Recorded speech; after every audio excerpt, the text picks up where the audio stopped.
고대 그리스의 철학자들은 자신들의 명석한 머리를 가지고 계속 고민하고 고민했습니다. 도대체 이 세상 만물은 어떻게 창조되고 어떻게 만들어졌는가? 소위 말해서 만물의 근본, 이 만물의 본질, 근원이 뭔가? 그러다가 고대 그리스 철학자 탈레스라고 하는 사람이 고민 공부하다가 만물의 근본은 안타깝게도 하나님은 아니고, 하나님 없다 했어요. 이 사람은 물질인데 물질 중에서도 물이다 그랬어. 물. 이 사람이 성경 말씀을 접하지 못했고 하나님의 계시해 주셔야, 하나님이 알려주셔야 하나님을 아니까 그런 부분은 좀 이해를 하십시오. 그러나 이 사람이 만물의 근원을 물로 보았다는 것은 세상 지식적으로 보면, 철학적으로 보면 매우 탁월한 철학적 사유요 통찰이라고 저는 그렇게 평가합니다.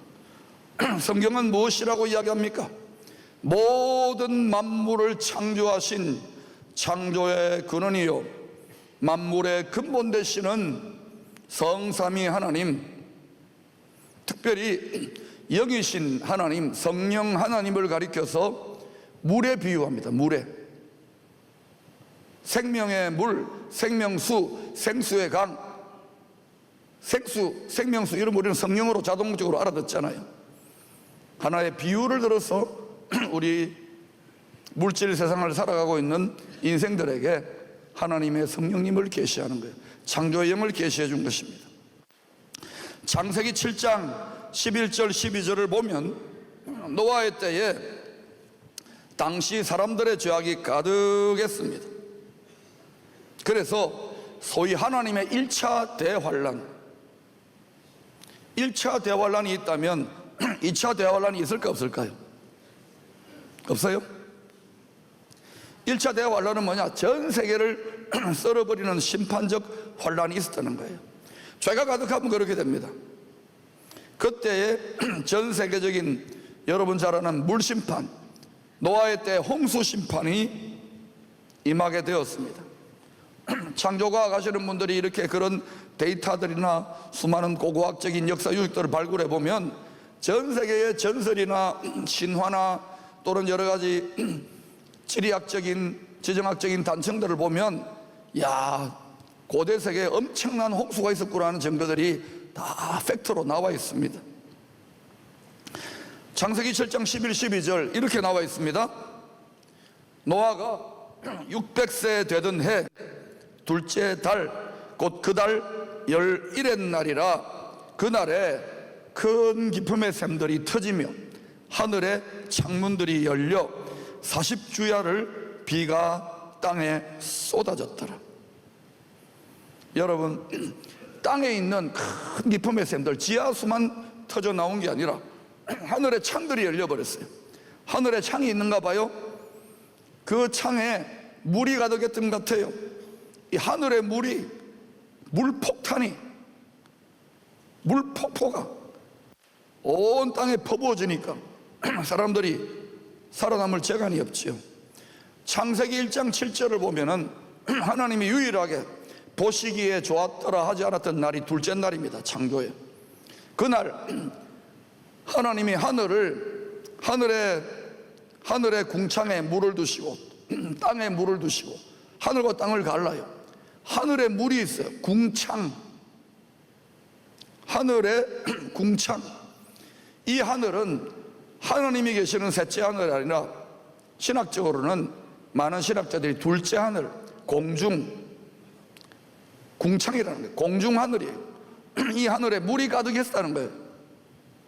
그런데 하나님이 땅을 굽어보니까 아니 내 자식으로 좀 만물의 영장으로 피조한 이 인생들이 왕같은 제사장으로 나의 마음을 따라서 제대로 다스려야 되는데 갈수록 극악해지는 거예요. 죄 권하는 사회, 죄 권하는 세상, 죄 권하는 법을 자꾸 권유하면서 그래 즐기고 먹고 마시자, 하나님이 어딨냐, 그렇게 돌아가면서 특별히 그때에 성적인 타락이 어마어마했던 것 같아요. 여러분, 나라가 망할 때, 세상이 망할 때, 집안이 망할 때, 그 사람이 망할 때 반드시 다가오는 것이 방탕입니다. 주색 잡기, 색을 탐해요. 그래서 물폭탄이 퍼부어진 것입니다. 인간의 죄 때문에 하늘의 생명의 이 물, 인간의 생명을 보존해주는 하늘에 물탱크가 있었습니다. 이 물탱크가 딱 이렇게 이 모든 태양광에 우주에 나오는 나쁜 자외선 뭐 이런 거 있잖아요. 그런 거 뭐 나쁜 광선 이런 걸 다 차단해 주니까 그때 당시에는 썬블락 이런 거 뭐 이렇게 바르는 거 안 발라도 돼요. 왜냐하면 다 차단해 주니까. 그래서 노아의 홍수 심판이 있기 전에, 죄악이 관영하기 전에는 보통 사람들의 수명이 1000년 미만 정도로 한 200~300년 살았으면 이 사람은 아이고 일찍 죽으셨네 이래 되는 거예요. 보통 한 900 몇십 살, 1000년 조금 못되게 살아요. 천수를 누린다 그런 말이 있잖아요. 그런데 노아의 심판으로 이게 탁 하고 콱 하고 하늘에 물이 다 쏟아져 버리니까 이 생명의 물, 사람을 보존하는 그러한 물이, 사람의 생명을 지켜주는 물이, 사람의 수명을 늘려주는 물이 심판의 물, 저주의 물, 사망의 물이 된 것입니다. 무엇 때문에? 인간의 마음에 가득한 죄악 때문에. 어떻게 될까요? 다 죽는 겁니다. 그때 여러분, 그 노아의 때에 노아의 방주, 아크 오브 노아, 아크 오브 카버넌트, 거기에 들어갔던 사람들이 몇 명입니까? 몇 명이죠? 8명. 예수님이 오실 때, 다시 오실 때 인자의 마음도 노아의 때와 같다. 거기에 여러 가지 의미가 있지만 그 중에 하나, 그리 많지 않다는 거예요. 나 교회 다니고 예수 믿고 왔다 갔다 하니까 어떻게 되겠지? 교회는 구원 방주니까, 노아의 방주니까 왔다 갔다 하면 되겠지? 교회를 통하여 아크 오브 노아, 아크 오브 카버넌트, 그 구원의 이 시대의 방주는 뭐냐? 예수 그리스도 안으로 도망치는 겁니다. 예수 그리스도가 피난처입니다. 여러분 예수 그리스도를 만나셨습니까? 여러분이 예수 그리스도 안에 있습니까? 여러분이 예수님께 먹혀서 예수 안에 있으면, 저가 내 안에, 내 말이 너희 안에 거하면 무엇이든지 원하는 대로 구하라 그리하면 이루리라. 예수 그리스도의 하늘의 왕권이 이루어지는데 이것을 모르니까 기도의 자리가 텅텅 비어 있습니다. 기쁨의 교회 말고 그래도 철학기도 하며 금식하며 새벽을 깨우며, 그분들이 얼마나 피곤한지 몰라요. 어떤 분은 너무너무 기도하다가 몸을 혹세 쓰러지셔서 내가 좀 먹고 쉬라 그럽니다. 여러분 가운데 교회 지도자라고 하면서 직분자라고 하면서 평안하다 평안하다, 이 평안병 이거 버리세요. 따라합시다. 주를 위한 고생을 사서 하는 시대입니다. 주를 위한 고생은 낙입니다. 기쁨입니다. 그게 기쁨의 교회 스피릿입니다. 고생하세요.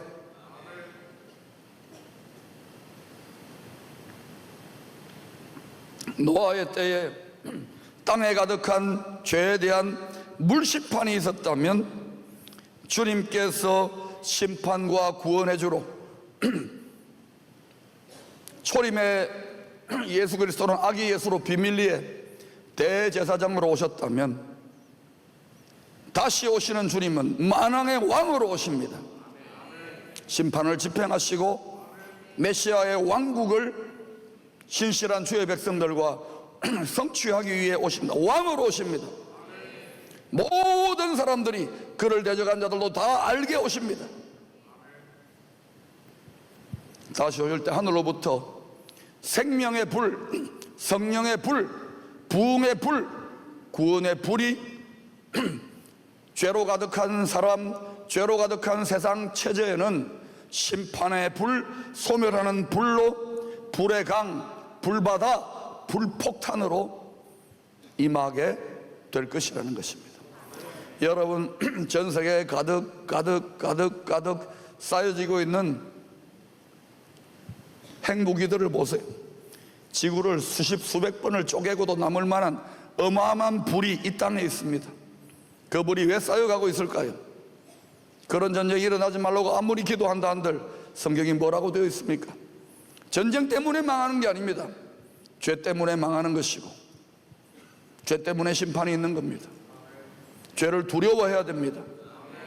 여러분은 죄인 되었지만 하나님의 예수 그리스도의 용서하시는 은혜의 보혈의 피에 생명의 피를 의지하여 예수를 믿었습니다.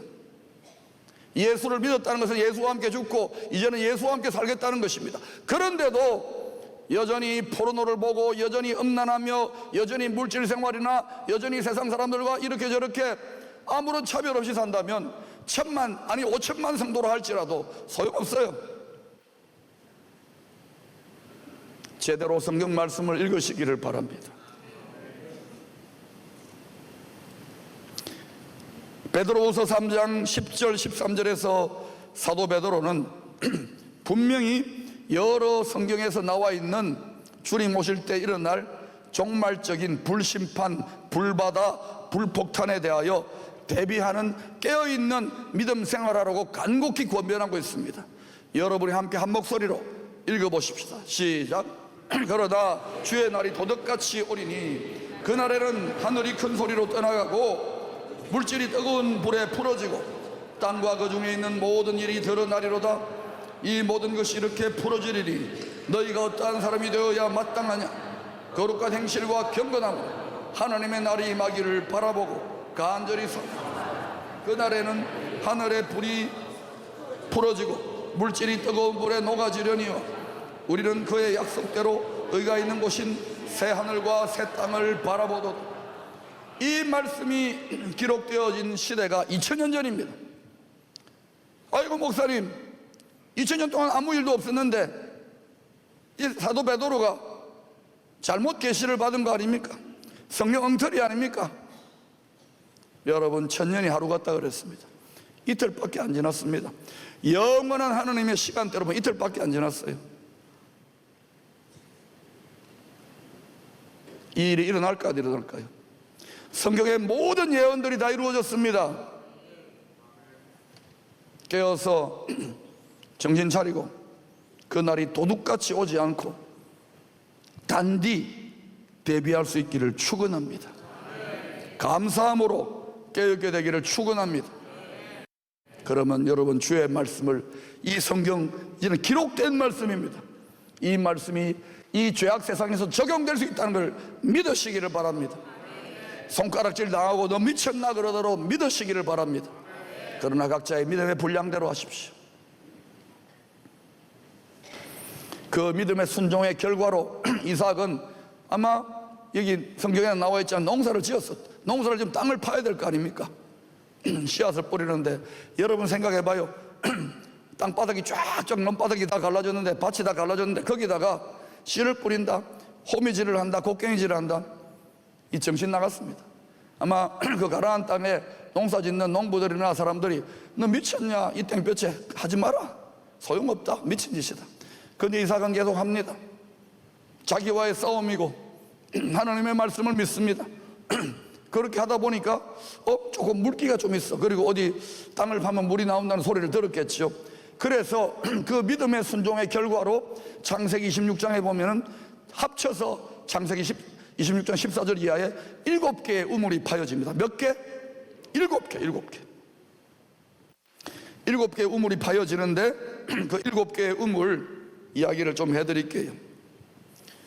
여러분, 첫 번째 2개의 우물은 아버지 아브라함 때에 팠던 우물 2개가 다 흙을 메꾸어지고 그 가나안 땅의 사람들이 아브라함을 시기 질투에 흙으로 다 메꿔버리고 그 쓰레기 버리고 이랬던 것 같아요. 물이 안 나옵니다. 그거를 다시 팠어요. 여러분, 이미 딱딱한 땅보다는 아버지가 팠던 우물을 파면 더 낫겠지요. 근데 여러분, 고고학자들에 하면은 아브라함이나 이삭이나 야곱이 팠던 그 우물이 어느 정도 깊이로 파야 되느냐? 대충 이렇게 환산해 보니까 100m 정도는 파 들어가야 돼. 몇 메타요? 우리나라에 깊은 우물이 있는데 100m 파들어가는 우물이 있습니까? 100m가 얼마나 깊이 파들어가는지 여러분 아시겠어요? 여러분 같으면 아무리 하나님 믿고 농사를 지으라고 하더라도 파다가 물이 안 나오잖아요. 에이, 때려치워라 그냥. 아이, 목사님, 이거는 하나님 말씀은 성경에, 세상에 적용 안 됩니다. 이 흉년의 때에, 이 경제 불안의 때에 안 됩니다. 다 포기하고 자빠지고 불평하고 원망했을 겁니다. 물이 어디 있습니까? 뭐가 돈이 제일 쉽습니까? 뭐가 물질이 제일 쉽습니까? 영권 있고 물건이 어디 있습니까? 이렇게 나올 가능성이 많아요. 그런데 소수의 사람들이지만은 하나님의 말씀을 믿고 이삭처럼 파고 구하고 찾고 두드리고 또 안 나와 구하고 찾고 두드려 물기만 조금 배워져 구하고 찾고 두드려 그러다가 깊은 물구름에 갔을 때 먼저는 아브라함의 아버지의 우물 2개가 콱 터져 나오는 겁니다. 그리고 세 번째 우물, 이제는 세 번째를 다시 파기 시작합니다. 이 두 우물을 그 가나안 땅 블레셋 사람들이 자기 거라고 내놔라 그러는 거예요. 그래서 세 번째는 할 수 없이 떠나가서 또 팝니다. 이제는 자기가 완전히 맨 땅에 헤딩하는 겁니다. 그걸 파기 시작합니다. 100m쯤 파 들어갔겠지요. 또 몇십 m일지 그건 몰라요. 하여튼 추정합니다. 파 들어갔더니 또 물이 나오는데 그 우물의 이름을 다툼 에색이라고 합니다. 따라합시다. 에색. 다툼이라는 뜻입니다. 우물 이름이 다툼 우물이에요. 왜? 가나안 땅의 블레셋 원주민들이 내놔, 내 거야, 안 주면 죽인다 이러니까 이삭이 싸울 수도 있었겠지만 자기 생명줄이니까 그래 너 가자. 바보 같은 이삭입니다. 혈과 육의 전쟁을 한 것이 아니라는 것입니다. 그리고 또 하나님 의지에서 네 번째 우물을 팝니다. 팠더니 또 물이 나와. 이 물의 이름, 우물의 이름은 신나. 따라합시다. 신나. 그 뜻은 대적, 반대 이런 뜻입니다. 우물 이름이 대적이야. 대적, 반대. 항상 이 세상의 사람들, 특별히 우리의 영원한 주적인 하늘에 있는 악한 영들, 사탄의 세력들은 교회와 성도들에게 생명수가, 성령의 역사가 쏟아져 나오는 것들을 반드시 방해한다는 것을 알아야 됩니다. 그래서 이삭이 또 혈과 육에 전쟁하지 않고 다투기 싫어서 그냥 가져가. 우리가 볼 때는 인간적으로 이삭은 바보 같아요. 무능한 사람 같아요. 아마 뭐 바가지도 많이 끓이고 그 시종들이 그 수하에 있는 사람들이 막 원망도 했을 것입니다. 주인장, 이게 뭡니까? 그러거나 말거나 이삭은 그 모든 고통과 억장이 무너져. 여러분 같으면은 잘 이룬 가게 4개, 잘 이룬 사업체 4개를 누가 뺏어간다면은, 예, 막 세력 있는 사람들이 가짜로 뺏어간다면은 여러분 같으면 잠이 오겠습니까? 이거 뭐 그냥 나쁜 놈 욕하고 그냥 소송하고 이럴 건데 딱 포기하는 거예요. 그리고 또 파요. 5번째, 이번에 팠더니 이 우물의 이름은 뭐냐? 르호봇이. 따라합시다. 르호봇. 르호봇이라는 이름부터는 넓고 광대함입니다. 더 우물이 크게 물이 더 많이 나오는 거예요. 희한합니다. 이삭이 팠다 하면 우물이 터져 나오는 거예요. 그러면서 그 땅에서 번성하게 됩니다. 그런데 신기한 것은 이 5번째 우물부터 그 땅에, 가나안 땅의 원주민 블레셋 사람들 더 이상 건드리지 않아. 야, 우리가 아무리 말려도 이 이삭은 또 우물 파서 또 더 크게 나고 더 크게 나니까 내버려두자. 졌어. 항복. 믿음의 승리를 한 것입니다. 자신에게 인내의 믿음의 테스트를 통과하고 자기를 도우시고 축복하고 더 번성케 하신 하나님께 브엘세바로 옮겨가지고 또 하나님께 장막을 짓고 감사의 제단에 예배를 드리는데 그때 또 이삭은 취미활동이야. 또 우물을 팝니다. 또 6번째 우물이 터져 나오는 거예요. 그러니까 그 땅에 이 블레셋 족속, 가나안의 원주민 블레셋 족속의 왕 아비멜렉이 보고, 이야, 항복. 저 이삭은 뭔가 있다. 진짜 하나님이 살아계시는가 보다. 하나님이 밀어주시는가 보다. 그래가지고 자기 참모들과 친구들, 군대 장관을 데리고 가서 이삭, 당신을 보니까 당신은 진짜 하나님이 특별하게 택하여서 복 주신다고. 당신이 앞으로 더 복을 받고 더 강성해져 가더라도 우리한테 공격하지 말자. 우리 친하게 지내자. 그래가지고 화친의 조약, 평화 조약을 체결하는 거예요. 이게 여러분 외교적으로는 평화지만 어때요? 굴복하는 거다. 굴복, 항복. 너 더 하나님의 복 받고 더 강성해져도 우리 때리지 마. 그렇게 하나님의 원수, 특별히 하늘에 있는 악한 영들에 대한 결정적인 여섯 번째 우물에서의 승리가 나타났을 때 이삭의 종들이, 이번에 이삭이 직접 파지도 않아서 종들이 또 기쁜 소식을 가지고 오는 거예요. 주인님, 주인님, 주인님, 일곱 번째 우물이 또 대박 났습니다. 뭔데? 또 우물이 또 터졌다는 거예요. 그 우물의 이름이 뭐냐? 세바. 따라서 세바. 이걸 맹세우물, 맹세우물. 이 맹세의 우물, 세바 우물에서 하나님께서 거기 보니까 이 우물을 중심으로 브엘세바, 도시, 도성, 성읍이 만들어지는 것입니다. 여러분, 이삭이 기근 들었을 때에, 경제공황 들었을 때에, 죽으면 죽으리라 하나님의 생계와 물질의 법칙을 주의 뜻대로 순종해 나아갈 때에, 그리고 정말 포기하지 않고 깊은 땅을 파면서 계속해서 구하고 찾고 두드렸을 때에 세바, 맹세하는 거. 하나님, 내가 이삭 너의 믿음을 보니까 너희 아버지, 너를 바칠 때 아버지와 같은, 너가 죽으면 죽으리라 믿음이 있구나. 내가 너희 아버지에게 약속했던 열방을 축복하는 모든 민족의 복을 이루게 되는 그 축복권을 주겠노라. 내가 맹세한다. 나의 자존심과 나의 창조주와 나의 권능을 가지고 맹세한다. 그 우물에 생명수가 터져 나왔던 거예요. 그래서 그 생명수가 터져 나오는 그 생수의 강을, 그 생명의 샘을 중심으로 도시와 성읍과 자그마한 하나님의 나라가 만들어진 것입니다. 여러분, 역사는 또 반복됩니다. 이제는 그저 교회, 우리 교회 크다 이거 할 때가 아니에요. 천국 복음, 교회 복음이 아니잖아요. 천국 복음, 킹덤 가스펠. 이 대한민국도 작은 것입니다. 이 대한민국이 어떤 나라가 되어야 되겠습니까? 하나님의 나라가 되어야 됩니다. 그리스도의 나라가 되어야 됩니다. 그렇다면 예수 그리스도를 믿는 여러분, 여러분의 배에서 생수의 강이 솟아납니까? 여러분의 배에서 하늘의 신령한 생명수에 성령의 우물이 터쳐져 나옵니까? 아니면 세상의 쓰레기와 불신과 음란과 모든 불순종으로 말미암아 꽉 막혀서 강팍하고 꽉 막힌 정신과 마음 아닙니까? 그렇다면 여러분, 가슴을 찢으세요. 여러분의 낡은 마음 가죽 부대를 베어내세요. 혁신이 뭡니까? 창조적인 파괴입니다. 여러의 마음을 새 창조를 하게, 마음을 새롭게 하면서 낡은 마음 가죽 부대를 베어내세요. 그러지 않으면 시대를 먹이는 새 술, 새로운 생명수의 역사가 제한되어 버리는 것입니다. 그것이 이곳 기쁨의 교회를 중심으로 민족과 열방 가운데 퍼져가게 되기를 축원합니다. 하박국 2장 14절에 이런 말씀이 나옵니다. 이는 물이 바다를 덮음같이 여호와의 영광을 인정하는 것이 온 세상에 가득함이니라.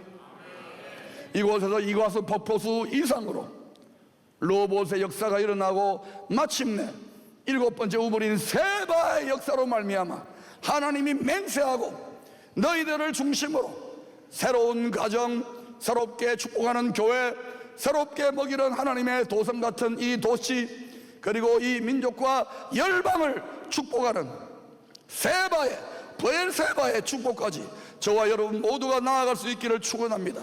여호와의 영광이 악하고 음란한 정신이 쓰나미처럼 밀려올 때에 더 놀라운 이과수 폭포수 이상으로 더 놀라운 하늘의 생명수의 폭포수가 그릇이 예비된 자들에게 무한히 쏟아 부어지게 되기를 축원합니다.